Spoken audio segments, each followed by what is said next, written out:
And Paul, earnestly beholding the council, said, Men and brethren, I have lived in all good conscience before God until this day.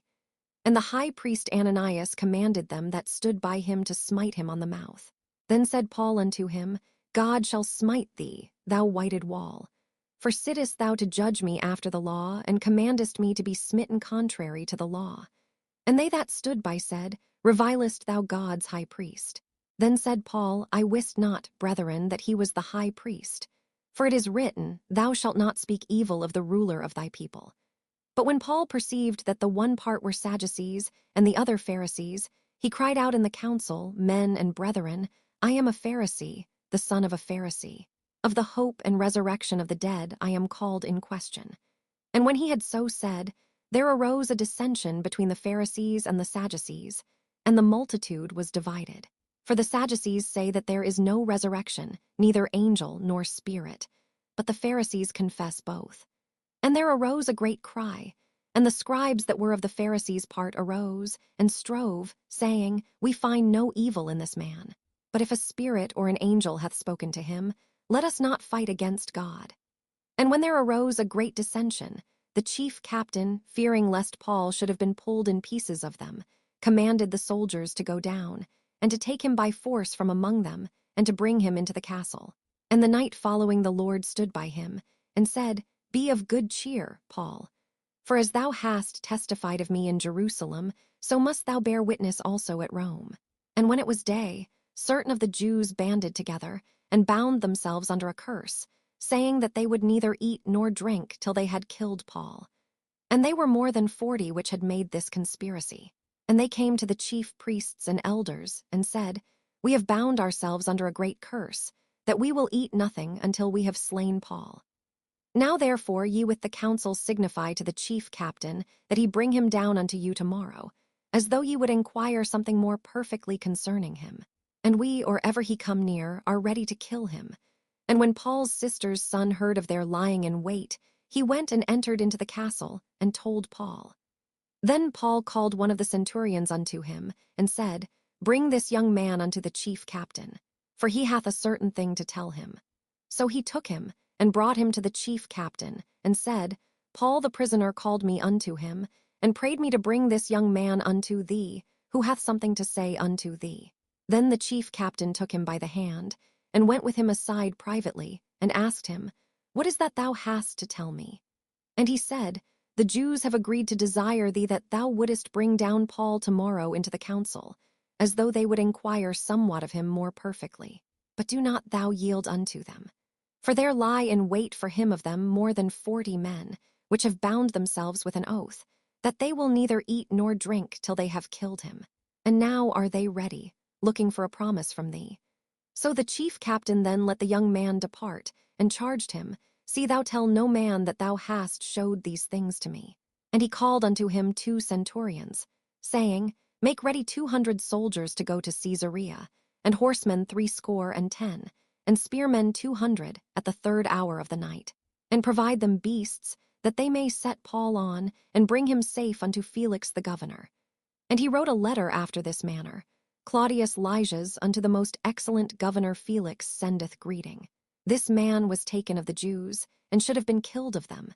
Then came I with an army, and rescued him, having understood that he was a Roman. And when I would have known the cause wherefore they accused him, I brought him forth into their council, whom I perceived to be accused of questions of their law, but to have nothing laid to his charge worthy of death or of bonds. And when it was told me how that the Jews laid wait for the man, I sent straightway to thee, and gave commandment to his accusers also to say before thee what they had against him. Farewell. Then the soldiers, as it was commanded them, took Paul, and brought him by night to Antipatris. On the morrow they left the horsemen to go with him, and returned to the castle, who, when they came to Caesarea and delivered the epistle to the governor, presented Paul also before him. And when the governor had read the letter, he asked of what province he was. And when he understood that he was of Cilicia, I will hear thee, said he, when thine accusers are also come. And he commanded him to be kept in Herod's judgment hall. And after 5 days Ananias, the high priest, descended with the elders, and with a certain orator named Tertullus, who informed the governor against Paul. And when he was called forth, Tertullus began to accuse him, saying, Seeing that by thee we enjoy great quietness, and that very worthy deeds are done unto this nation by thy providence, we accept it always, and in all places, most noble Felix, with all thankfulness. Notwithstanding, that I be not further tedious unto thee, I pray thee that thou wouldest hear us of thy clemency a few words. For we have found this man a pestilent fellow, and a mover of sedition among all the Jews throughout the world, and a ringleader of the sect of the Nazarenes, who also hath gone about to profane the temple, whom we took, and would have judged according to our law. But the chief captain Lysias came upon us, and with great violence took him away out of our hands, commanding his accusers to come unto thee, by examining of whom thyself mayest take knowledge of all these things, whereof we accuse him. And the Jews also assented, saying that these things were so. Then Paul, after that the governor had beckoned unto him to speak, answered, Forasmuch as I know that thou hast been of many years a judge unto this nation, I do the more cheerfully answer for myself, because that thou mayest understand that there are yet but 12 days since I went up to Jerusalem for to worship. And they neither found me in the temple disputing with any man, neither raising up the people, neither in the synagogues, nor in the city. Neither can they prove the things whereof they now accuse me. But this I confess unto thee, that after the way which they call heresy, so worship I the God of my fathers, believing all things which are written in the law and in the prophets, and have hope toward God, which they themselves also allow, that there shall be a resurrection of the dead, both of the just and unjust. And herein do I exercise myself, to have always a conscience void to offense toward God and toward men. Now after many years I came to bring alms to my nation, and offerings. Whereupon certain Jews from Asia found me purified in the temple, neither with multitude, nor with tumult, who ought to have been here before thee, and object, if they had aught against me.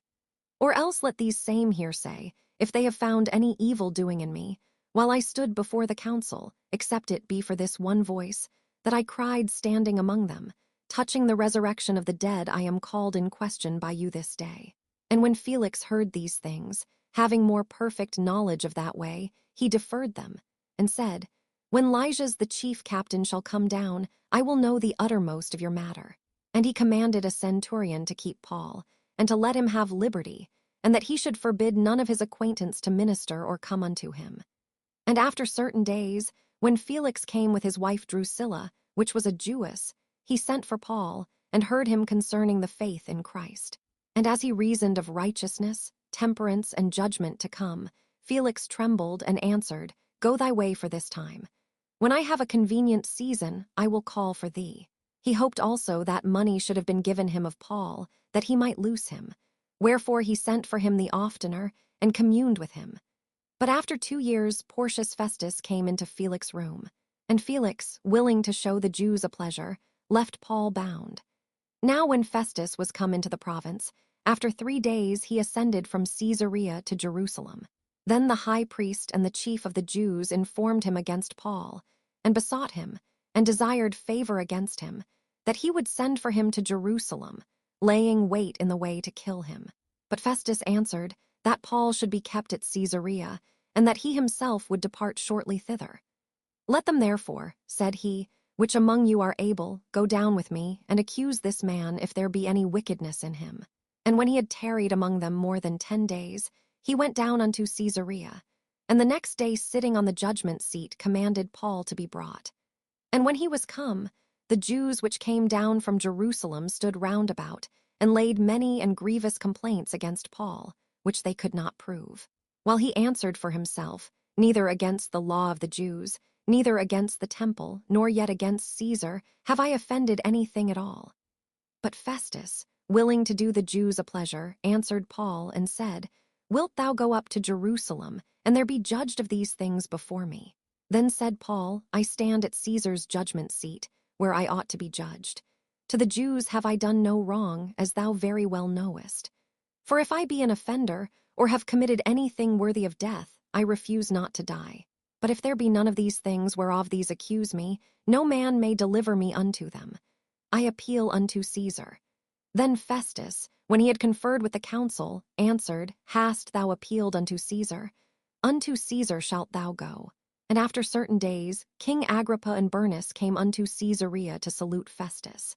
And when they had been there many days, Festus declared Paul's cause unto the king, saying, There is a certain man left in bonds by Felix, about whom, when I was at Jerusalem, the chief priests and the elders of the Jews informed me, desiring to have judgment against him.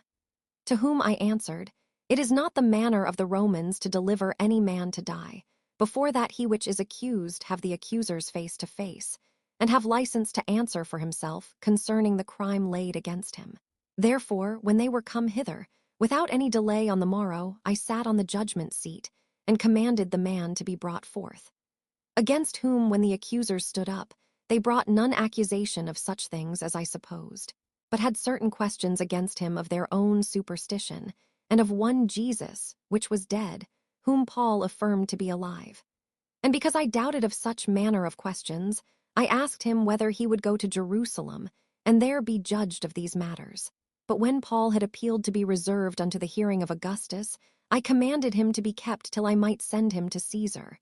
Then Agrippa said unto Festus, I would also hear the man myself. Tomorrow, said he, thou shalt hear him.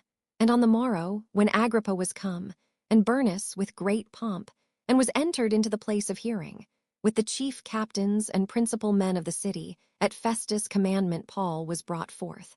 And Festus said, King Agrippa, and all men which are here present with us, ye see this man, about whom all the multitude of the Jews have dealt with me, both at Jerusalem and also here, crying that he ought not to live any longer. But when I found that he had committed nothing worthy of death, and that he himself hath appealed to Augustus, I have determined to send him, of whom I have no certain thing to write unto my Lord. Wherefore I have brought him forth before you, and specially before thee, O King Agrippa, that, after examination had, I might have somewhat to write. For it seemeth to me unreasonable to send a prisoner, and not withal to signify the crimes laid against him.